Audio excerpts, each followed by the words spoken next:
জামাতের আমিরের দুটো বক্তব্য আমি দেখেছি সামনে। একটা বক্তব্য ছিল শান্ত হওয়ার জন্য, পরক্ষণে আর একটা বক্তব্য ছিল এর সব দায় দায়িত্ব শেখ হাসিনাকেই নিতে হবে। তার মানে কি ইঙ্গিত বহন করে? তিনি বুঝাতে চাচ্ছেন যা হচ্ছে, যা ঘটছে, এটার দায়িত্ব শেখ হাসিনার, কারণ শেখ হাসিনার কারণে এই অপকর্মগুলো হচ্ছে। শেখ হাসিনা যদি বক্তব্য না দেয়, শেখ হাসিনা যদি উচকে না দেয়, তাহলে তো এই কার্যক্রম হতো না। একই উপায়ে তিনি আবার বলছেন শান্ত থাকুন, শান্ত থাকুন, শান্তের বিকল্প নাই। তার মানে কি দাঁড়াচ্ছে? যে মানুষগুলো যাতে বিশৃঙ্খলতার একেবারে লিমিট ক্রস করে না ফেলে। আমি এটা বুঝতে পেরেছি, কিন্তু মনে মনে ভাবার উপায় নাই এই যে ওনরা কি তাহলে এ ধরনের কাজ চান না? ওনরা কি চান আর কি চান না সেটা লিখিত পরিত সাংবাদিক সম্মেলন করে বুঝানোর নাম রাজনীতি না, কিংবা সংবাদ সম্মেলনের বিষয়ও না। নিজে যেই কাজটা করছি একই কাজ আমি আমার বাবা করুক, সেটা আমি চাই না। আমরা ইউটিউবিং কেউ করলে, ফেসবুকিং কেউ করলে আমরা মনে করি আমাদের নিয়ন্ত্রিত, মানে ঘেডি চেপে তাদেরকে আমাদের মতো শিখাতে চাই না। রং। ইউটিউব দিয়ে বাংলাদেশ চলে না, ফেসবুক দিয়ে বাংলাদেশ চলে না, অনলাইন দিয়ে বাংলাদেশ চলবে না, কিংবা অফলাইন দিয়েও বাংলাদেশ চলবে না। এর সমষ্টিক সমগ্র কিছুর বিনিময়ে সম্মিলিত প্রচেষ্টাই বাংলাদেশ চলে। আমি যদি আজকে এমন কোনো গরম বক্তব্য দেই, এটা ভিউ হবে 10 কোটি, কিন্তু এই 10 কোটি বক্তব্য দেওয়ার পরেও যদি আমার পিছনে ইনফ্লুয়েন্স না থাকে, জামাত কিংবা বিএনপি কিংবা অন্য কোনো রাজনৈতিক দলের সাপোর্ট না থাকে, ব্যাকআপ না থাকে, আমার সর্বশেষ ওই ঢাকা শহরের যেখানেই মানুষ ডাকবো সম্পূর্ণভাবে সেখানে সর্বোচ্চ 50-100 জন মানুষ আসবে, বেশি আসবে না। চ্যালেঞ্জ ছুড়ে দিলাম। This is name call politics. কারণ আর আমার এই বক্তব্য যদি তার আদর্শের সাথে মিলে যায়, সেও যেটা মনে মনে চায় আমিও সেটা বলে দিচ্ছি, তখন দেখবেন হুড়হুড় হুড়হুড় করে মানুষগুলো ওখানে জামায়াত হয়ে যাবে। ভাবার কোনো উপায় নাই যে একজনে বলে দিচ্ছি আর লগে লগে মানুষ গিয়ে উপস্থিত হয়েছে, না। এই মানুষগুলো ওই একই চিন্তা লালন করে বিধায় ওই সময়ের জন্য উপস্থিত হয়েছে।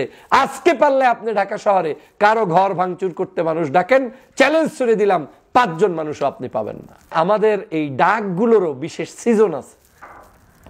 শেখ হাসিনার এই ধানমন্ডির 32 নম্বর বাসভবন 6 মাস পর্যন্ত কেউ একটা ঢিলাও মারে নাই, এবং ঢিলা মানাটা কেউ একটা অপরাধ মনে করেছে। এটাই বাস্তবতা। না না, দরকার কি, এটা 5 তারিখে শেষ হয়ে গিয়েছে, আর কিছু মারবো না। ঢিলা মারছে কখন? যখন শেখ হাসিনা বাংলার জনগণকে উত্তেজিত করেছে, সমগ্র জনগণকে খেপিয়ে তুলেছে, তখন এই ঢিলা মারাটাকে সবাই ফরজ মনে করে ফেলেছে যে এখনই মারতে হবে, এখনই মারা উচিত, এবং এই মারাটা কোনো অন্যায় না, পাপ না, কিচ্ছু না। সে কারণে প্রশাসন থেকে শুরু করে কেউ কিচ্ছু করতে পারে না, জনতাই সেখানে বিজয় অর্জন করেছে। শেখ হাসিনার একটি বক্তব্যকে কেন্দ্র করে আবারও ঢাকা উত্তাল হয়েছে, এবং সেই উত্তালের অংশ হিসেবে 32 নম্বরের যে ঘটনাটি ঘটেছে সেটা বাংলাদেশের সবাই কম বেশি এখন জানেন। 32 নম্বরের ঘটনা পরবর্তী সময়ে বাংলাদেশে বিভিন্ন জায়গায় বেশ কিছু ঘটনাও ঘটেছে, সংগঠিত হয়েছে। আমাদের এই সকল ঘটনাকে কেন্দ্র করে রাজনৈতিক মহলের সিনিয়র নেতৃবৃন্দ, অনলাইন অ্যাক্টিভিস্ট, কিংবা রাজনীতি ছাড়াও সমাজের সচেতন ছাত্র সমাজ, যুব সমাজ, নাগরিকদের মধ্যে বিভিন্ন ধরনের মিশ্র প্রতিক্রিয়া ব্যক্ত করা চলছে। বাংলাদেশের অন্যতম সেরা দুটি দল, বাংলাদেশ জাতীয়তাবাদী দল এবং বাংলাদেশ জামাত ইসলামী। জামাত ইসলামের আমিরের বক্তব্য, ফেসবুক পোস্ট, বিএনপির বেশ কিছু নেতার বক্তব্য কিংবা তাদের আলোচনা, এই সবগুলো নিয়ে এখন চুলচেরা বিশ্লেষণ চলছে বাংলাদেশের প্রত্যেকটি ঘরে ঘরে। আমি সবসময় যে কথাটা শুরু থেকেই বলতাম সেটা আজও বলছি, প্রথমেই ক্লিয়ার করে দিচ্ছি যে রাজনীতিবিদদের বক্তব্য আর অনলাইন অ্যাক্টিভিস্ট কিংবা ইউটিউবারদের বক্তব্য এক নয়। রাজনীতিবিদরা যে চিন্তাটা আজকে করেন বা আগামীর 10 বছর পরেরগুলো নিয়ে চিন্তা করেন, সেটা সমাজের আজকের বর্তমান সময়ের একজন টকবগে যুবক সেই চিন্তাটা করবে না। এবং যেই রাজনীতিবিদ আজকে যে ভাষায় বক্তব্য দিচ্ছেন, এই একই ভাষায় ওই একই রাজনীতিবিদ যখন আমার বয়সে ছিলেন, 12 বছর, 16 বছর, 30 বছর, 25 বছর, তখনও তিনি ওই একই স্টাইলে বক্তব্য দিতেন না। কারণ তৎকালীন সময়ে তিনিও আমাদের মতো একজন টকবগে যুবক ছিলেন, বাস্তবতা, ভবিষ্যৎ কি হবে না হবে এত কিছু চিন্তা না করে তিনিও ওই জোশে সব কার্যক্রম করতেন।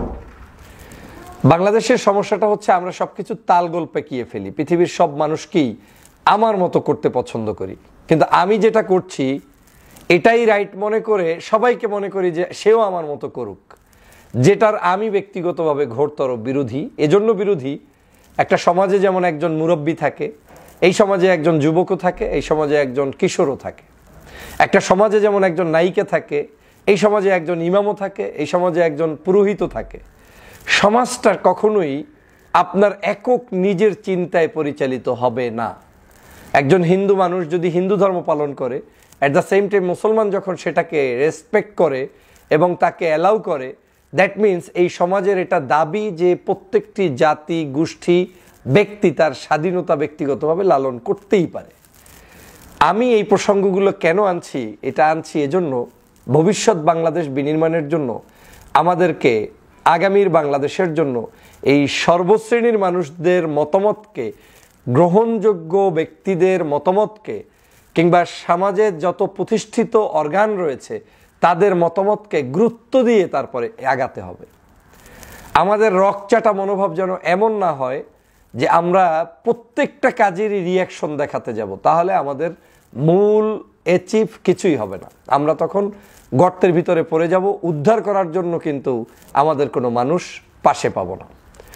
যেমন আমি 32 নম্বরের ঘটনাকে আমি মনে করি, শেখ হাসিনা যে বেয়াদবি করেছে বাংলাদেশের ছাত্র জনতার সাথে, শয়তানি করেছে এবং ছাত্র জনতাকে খুন করার পরে আবার ছাত্র জনতার উদ্দেশ্যে ভাষণ দিচ্ছে, এটা কোনোভাবে অ্যাকসেপ্টেবল না। তো অ্যাকসেপ্টেবল না, আমাদের মতো টকবগে যুবকদের কাছে অ্যাকসেপ্টেবল না বিধায় আমরা যা করার সেটাই করব।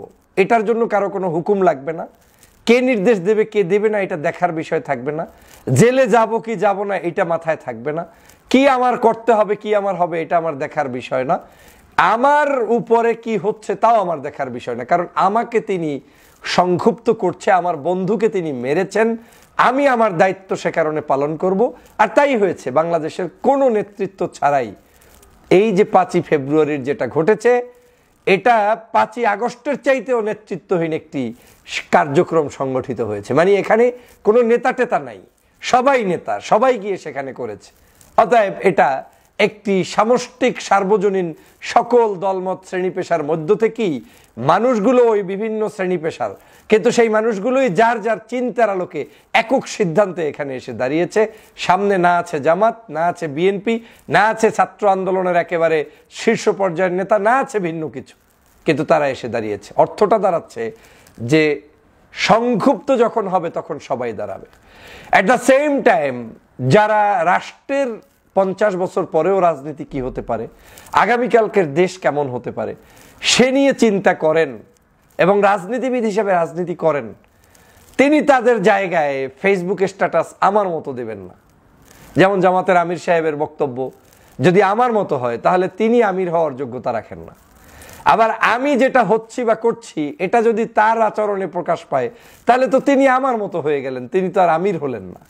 একই উপায়ে বিএনপিরও আমি সিনিয়র অনেক নেতাকে দেখেছি এই জাতীয় বক্তব্যগুলো খুব টেকনিক্যালি এড়িয়ে গিয়েছেন, বাট পেজে আমরা দেখেছি মিডিয়া সেল বা বিভিন্ন জায়গায় বিভিন্ন মানে স্লোগান বা কিছু পোস্ট যেটা আপনাকে ভিন্ন উপায়ে হয়তো আপনার কি বলে উদ্বুদ্ধ হয়তো করবে।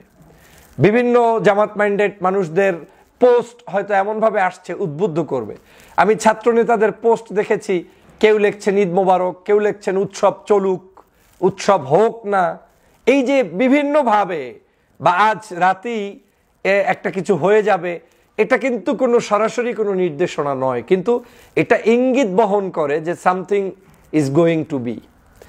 তো সেই জায়গা থেকে আমি এদের কারোরই দোষ মনে করি না, যারা আমাদের এইটাকে সরাসরি হুকুম দেয় না, দিবে না, এটা তাদের আমি মনে করি রাজনৈতিক দূরদর্শিতার আরো একটা অংশ বিশেষ। কারণ আপনি রাজনৈতিক নেতাদের আচরণ এমন একটা জায়গায় থাকতে হবে যেখান থেকে তিনি চাইলে বন্ধ করলে বন্ধ হবে, উদ্বুদ্ধ করলে উদ্বুদ্ধ হবে, কিন্তু তিনি এমন কিছু আচরণ করে ফেলবেন না যেটা করলে বন্ধ করতে বললে আর বন্ধ হবে না, আর উদ্বুদ্ধ করতে চাইলে উদ্বুদ্ধ হবে না, জাতি একটা ক্লান্তিকালে পড়বে। আমি সে কারণে জামাতের আমির সাহেবকে স্যালুট জানাই। বিএনপির দূরদর্শী যারা ওই সাময়িক সময়ে যে সকল নেতারা গুরুত্বপূর্ণ ভূমিকা পালন করেছেন, আপনাদেরকেও স্যালুট জানাই। শুধু তাদেরকে না, বাংলাদেশের সবাইকে। পরক্ষণে যারা এই 5ই ফেব্রুয়ারির বিপ্লবকে সাধিত করে দিয়েছেন, আপনাদেরকে জানাই আরো রক্তিম শুভেচ্ছা এবং অভিনন্দন। কারণ এই যুবকরা থাকছে বিদায়ী 5ই আগস্ট হয়েছে, 5ই ফেব্রুয়ারি হয়েছে। সব জায়গায় যুবকের সাথে মুরব্বি থাকলেই যে সফলতা আসবে এমনটা নয়। অতএব আমরা মুরব্বি ছাড়া যেই দিনগুলো পালন করেছি সেটাও আমাদের জন্য শিক্ষার, কিন্তু 365 দিনই মুরব্বি ছাড়া থাকা যাবে না। মাঝে মাঝে আমাদেরকে মুরব্বিহীন হতে হবে হয়তো, কিন্তু মাঝে মাঝেই সেটা হতে হবে, প্রতিদিন হওয়া যাবে না। আমার আজকের মেসেজটা বুঝতে একটু সময় লাগবে আপনাদের। এদেরকে ওই জায়গাটায় স্থান দিয়ে দিতে হবে। তাদের মন্তব্যগুলোর দেখবেন, আমি দেখেছি খুব সূক্ষ্মভাবে। জামাতের আমিরের দুটো বক্তব্য আমি দেখেছি সামনে। একটা বক্তব্য ছিল শান্ত হওয়ার জন্য, পরক্ষণে আর একটা বক্তব্য ছিল এর সব দায় দায়িত্ব শেখ হাসিনাকেই নিতে হবে। তার মানে কি ইঙ্গিত বহন করে? তিনি বুঝাতে চাচ্ছেন যা হচ্ছে, যা ঘটছে, এটার দায়িত্ব শেখ হাসিনার। কারণ শেখ হাসিনার কারণে এই অপকর্মগুলো হচ্ছে। শেখ হাসিনা যদি বক্তব্য না দেয়, শেখ হাসিনা যদি উচকে না দেয়, তাহলে তো এই কার্যক্রম হতো না। একই উপায়ে তিনি আবার বলছেন শান্ত থাকুন, শান্ত থাকুন, শান্তের বিকল্প নাই। তার মানে কি দাঁড়াচ্ছে? যে মানুষগুলো যাতে বিশৃঙ্খলতার একেবারে লিমিট ক্রস করে না ফেলে। আমি এটা বুঝতে পেরেছি, কিন্তু মনে মনে ভাবার উপায় নাই এই যে ওনরা কি তাহলে এ ধরনের কাজ চান না? ওনরা কি চান আর কি চান না সেটা লিখিত পরিত সাংবাদিক সম্মেলন করে বুঝানোর নাম রাজনীতি না, কিংবা সংবাদ সম্মেলনের বিষয়ও না। প্রিয় সহযোদ্ধা ভাইরা, আমি সবসময় এ কারণে আমার আলোচনাগুলোর কিছু ভিন্ন লক্ষ্য বস্তু থাকে। একদিনের জন্য আমি আলোচনা করে আজকে আপনাকে চমৎপ্রদ কিছু বলে দিলাম, এটা দিয়ে বাংলাদেশের সমাজ পরিবর্তন হবে না, সেটা আমি চাইও না। আমি নিজে যেই কাজটা করছি একই কাজ আমি আমার বাবা করুক, সেটা আমি চাই না। বাস্তব সত্য কথা বলছি। আমার বাবার জায়গা থেকে তার গ্রহণযোগ্যতার ভিত্তিতে তাকে তার জায়গায় কাজ করতে দিতে হবে। সে আমার চেয়ে অন্তত 60 বছরের মুরব্বী, তাকে সেই সম্মানটা দিয়ে আমাকে কাজ করতে হবে। আবার আমার ছোট ভাই যেটা করবে সেটা আমি করতে চাই না, করতে পারবো না, ছোট ভাইকে দিয়েই করাতে হবে।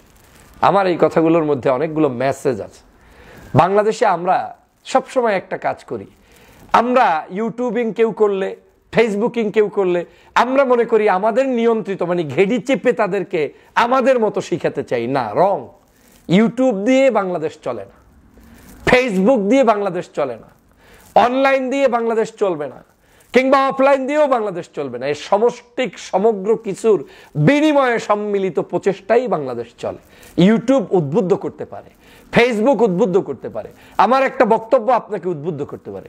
আমি আপনাকে এখন চ্যালেঞ্জ দিলাম, আমি যদি আজকের এমন কোনো গরম বক্তব্য দেই, এটা ভিউ হবে 10 কোটি, কিন্তু এই 10 কোটি বক্তব্য দেওয়ার পরেও যদি আমার পিছনে ইনফ্লুয়েন্স না থাকে, জামাত কিংবা বিএনপি কিংবা অন্য কোনো রাজনৈতিক দলের সাপোর্ট না থাকে, ব্যাকআপ না থাকে, আমার সর্বশেষ ওই ঢাকা শহরের যেখানেই মানুষ ডাকবো সম্পূর্ণভাবে সেখানে সর্বোচ্চ 50-100 জন মানুষ আসবে, বেশি আসবে না।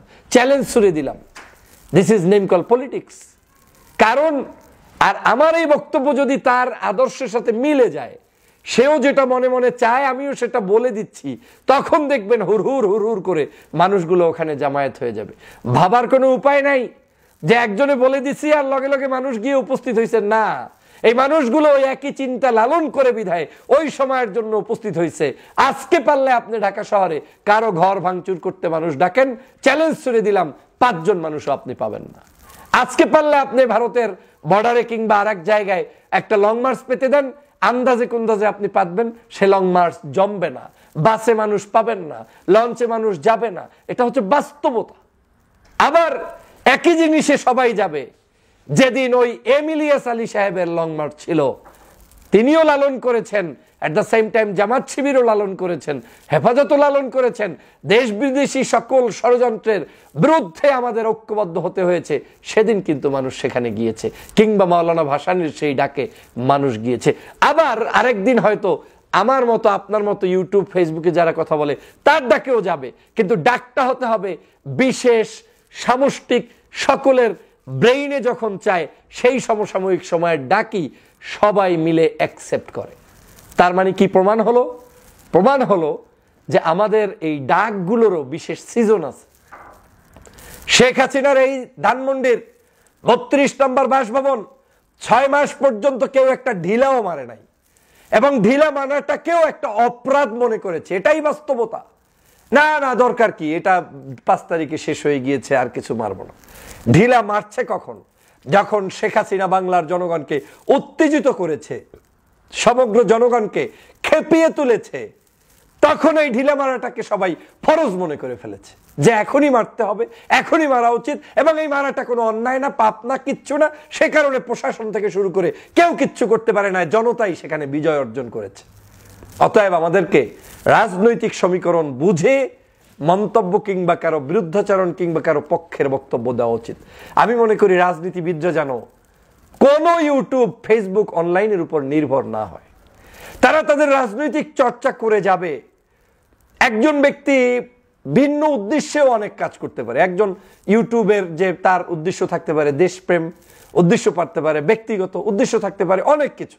আবার একজন ব্যক্তি মানে কিছু না বুঝেও অনেক কিছু করতে পারে। কিন্তু রাজনীতিবিদরা যদি আমাদের কারো ব্যক্তিগত কোনো ব্যক্তির উপরে নির্ভর করেন, দেশের জন্য সেটা ক্ষতি, আগামীর জন্য সেটা ক্ষতি। আমি এটা কেন বলছি? আমিও তো নিজে কথা বলি, আমিও তো অনলাইনে কথা বলি, আমিও তো আমার ফ্যান ফলোয়ার্সদেরকে ভালোবাসি। কিন্তু আমি ভালোবাসি ঠিকই, কিন্তু আমার ভিতরে এই চেতনা আমি লালন করি যে পলিটিক্যাল পিপলদের যে মনন, মগজ, জ্ঞান এবং তাদের যে অবস্থান, সেটা তাদেরকে স্বাধীন মতো চর্চা করতে দেওয়া উচিত। কারণ তারা যেটা করছে, করবে, সেটা দেশের স্বার্থে তাদেরকে স্পেস দেওয়া উচিত। আমরা যখন সেটার নিয়ন্ত্রণ নিয়ে নিব, তখন এটা জগাখিচুড়ি হয়ে যাবে। রাজনীতিতে কখনোই কোনোদিন এই কারো উপর ডিপেন্ড করে আপনি সিদ্ধান্ত নেবেন, এটা হবে না। আপনি আপনার জায়গায় সঠিক থাকবেন, আপনি আপনার জায়গায় সঠিক থাকবেন। আমার বক্তব্য আশা করি সবাই বুঝতে পেরেছেন।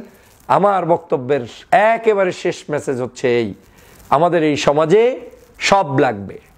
আবার এই সমাজে প্রত্যেকের কাজকে আপনার অ্যাপ্রিসিয়েট করার মানসিকতা থাকতে হবে। আমার কাজ আমাকে করতে দিন, আমার বাবাকে আমার কাজে প্রভাবিত করে চাপ সৃষ্টি করার কোনো প্রয়োজন নাই। সবাইকে ধন্যবাদ।